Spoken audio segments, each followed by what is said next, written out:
Good Monday morning. All right, it's 22 degrees according to my car and 18 degrees according to my phone. So either way, it's cold. I'm very happy that it is not windy. So cold I can handle, windy I cannot. Yesterday it was a Peloton ride for me because I didn't really want to go out in the cold. I had planned to hike for the family, but then I decided, no, this house is a little bit too comfortable. I'm not getting out. And my house was cold. So today, again, it is cold, but I'm out here walking because I didn't want to waste time. I'm really working on not wasting time, even though when I'm home and not wanting to go out of my house, I waste more time. But when I'm out of my house and Adriana has driving lessons, or I have to pick somebody up, or an atrium, or anything like that, I'm choosing to move or do something, not waste time. What I'm realizing, for those of you who know, I am in school, and I'm realizing that what I've already known, this is totally God's will for me to be in school, but He is really helping me through this semester. I mean, He has the past 3 semesters, but I have had a few friends pass away. Well, a good friend pass away, and then a cousin pass away. And so it's been a rough semester, rough 2 weeks, and I do find myself on social media just buffering through and not, doing what I should be doing with school or with life in general. Like, my house is a disaster. Although it's not a disaster, my kids cleaned it yesterday. They were awesome. Anyway, but that's my life. I mean, and my life is God always being there and providing for me, and I'm grateful for that. So very grateful. And why am I on here this morning? Because I'm out and about. I'm just checking on my children. Oh, here they come. They're playing, because it's at a playground that has a big loop, but they know I want them to be with me mostly. So they played, and now they're running to me, which is their exercise. Yay! We're all out. We're getting it done. We're exercising, and I am really working on just moving. I think I had posted on my page that I was going to try and stop buffering. So that's my new challenge for myself, is to not buffer. Does anybody know what buffering is?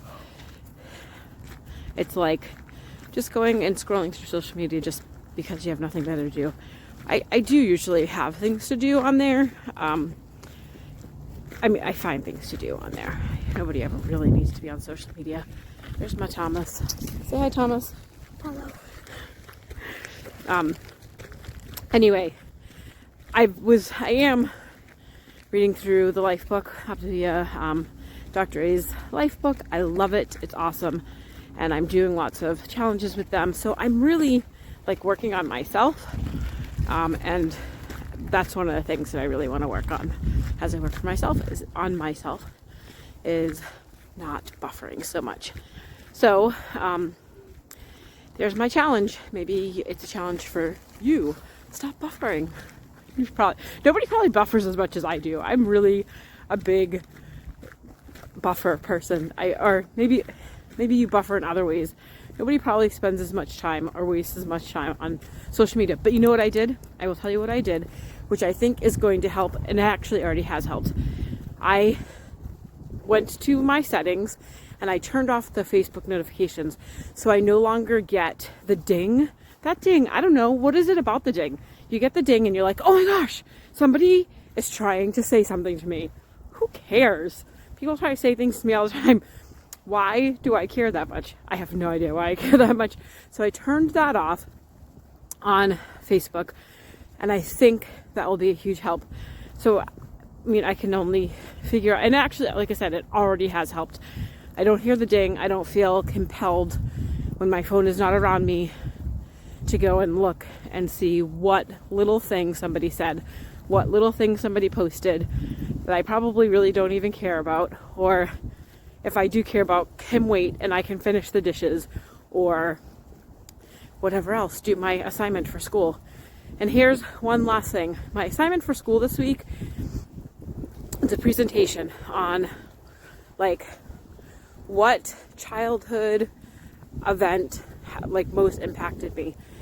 And I can't really think of one. I have thought about it. I have prayed about it. Usually I come up with something fairly quickly.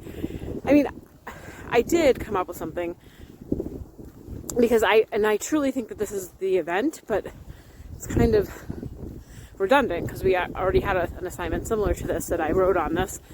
But maybe it's the only thing that keeps coming to me, and it was when I was 8 or 9. I think I was in 3rd grade. I was in 3rd grade. I don't think it was. I was in 3rd grade. That's when I was baptized in the Catholic Church. It is said that my grandfather had me baptized before then. Nobody knows. There's no documentation, but I do believe that because that's the type of man my grandfather was. And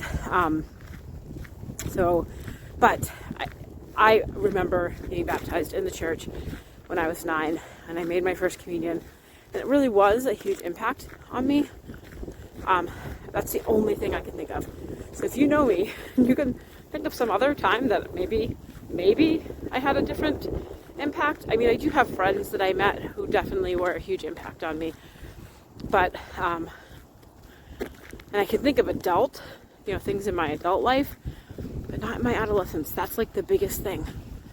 Anyways, this is kind of long for me. 7 minutes. I mean, I suppose I could talk longer, but I'm going to go. I'm going to think about that assignment one more time. I'm going to check on my kids. Oh, here comes Marianne. I can hear her. She's running. Let's see. Oh, no, it's not. It's Thomas. Where's Marianne, Thomas? I'm going to listen to some of my books for school. And that's it. That's what I'm going to do. So I'm going to say, bye, y'all.